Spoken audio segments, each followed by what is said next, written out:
انیکا اور منیب کی ملاقاتیں بڑھنے لگیں اور بات یہاں تک آ پہنچی کہ منیب کے اندر کا بھیڑیا جاگ گیا اور اس نے انیکا سے اپنی خواہش کا اظہار کر دیا۔ انیکا نے اسے بہت سمجھایا کہ یہ سب ٹھیک نہیں، مگر وہ بضد تھا اور بالآخر انیکا اس کو کھونے کے ڈر سے ہاں کر بیٹھی۔ پھر طے یہ ہوا کہ منیب نے اس کو نیند کی کچھ گولیاں لا کر دے دیں اور کہا کہ سب گھر والوں کو کھلا دو۔ انیکا بہت ڈر رہی تھی، مگر کیا کرتی۔ بسم اللہ الرحمن الرحیم۔ تمام دیکھنے اور سننے والوں کو محبت بھرا سلام۔ پیارے ناظرین، ایک ایسی ویڈیو جو آپ کی روح تک جھنجھوڑ کے رکھ دے گی۔ انیکا اور منیب دونوں ایک ہی یونیورسٹی میں پڑھا کرتے تھے۔ جہاں انیکا ایک غیر معمولی صورت کی مالک تھی، وہاں منیب انیکا کی طرح خوبصورت تو نہیں تھا، لیکن گڈ لکنگ تھا۔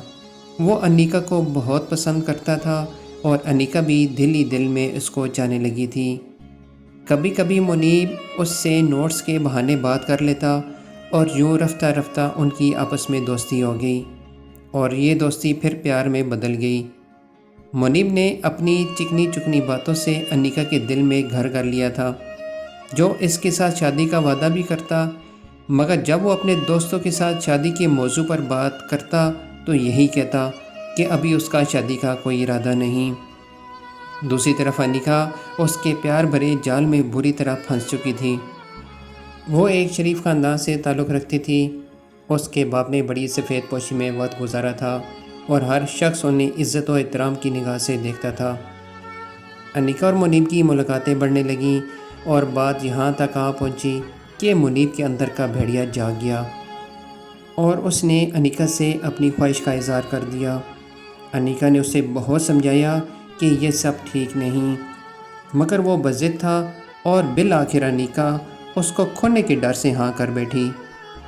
پھر طے یہ ہوا کہ منیب نے اس کو نیند کی کچھ گولیاں لا کر دے دیں اور کہا کہ سب گھر والوں کو کھلا دو۔ انیکا بہت ڈر رہی تھی، مگر کیا کرتی۔ اس کی آنکھوں پہ بھی عشق کی پٹی باندھی ہوئی تھی۔ چنانچہ وہ رات آ گئی، اس نے تمام گھر والوں کو نیند کی گولیاں کھانے میں ملا کر دے دیں اور سب نیم بے ہوشی کی حالت میں سو گئے۔ اب وہ انتظار کرنے لگی۔ ادھر منیب کھانا کھا رہا تھا اور بس نکلنے کی تیاری میں تھا۔ انیکا انتظار کرنے لگی، لیکن کافی دیر گزرنے کے بعد منیب نہیں آیا۔ اس کا فون بھی بند جا رہا تھا۔ دیکھتے ہی دیکھتے پوری رات گزر گئی، مگر منیب نہیں آیا۔ انیکا بہت پریشان تھی کہ نہ جانے منیب نے ایسا کیوں کیا۔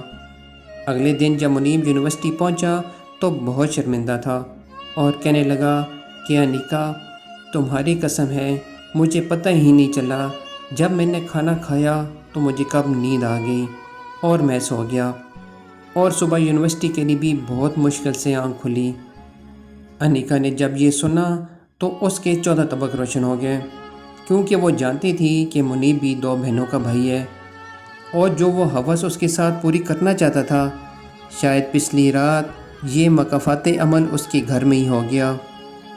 منیب کو تو شاید اس بات کا اندازہ نہیں تھا کہ اس کے ساتھ کیا ہوا، مگر انیکا اچھی طرح جان چکی تھی اور اس کے بعد اس نے اپنے رب سے سچی توبہ کی اور شکر ادا کیا کہ وہ منیب جیسے بھیڑی کی ہوس کا نشانہ بننے سے بچ گئی۔ دوستو، ویڈیو کے اینڈ میں یہی کہنا چاہوں گا کہ جب تک آپ کی نظر میں دوسرے کی بہن بیٹی کی عزت محفوظ ہے، تب تک آپ کی بہن بیٹی پر کوئی بری نظر نہیں ڈال سکتا، مگر جیسے ہی آپ بھٹکے تو نتیجہ اس ویڈیو سے اخذ کر لیں۔ اللہ پاک ہم سب کا حامی و ناصر ہو اور ہماری تمام بہنوں بیٹیوں کی عزتوں کو محفوظ رکھے۔ آمین ثم آمین۔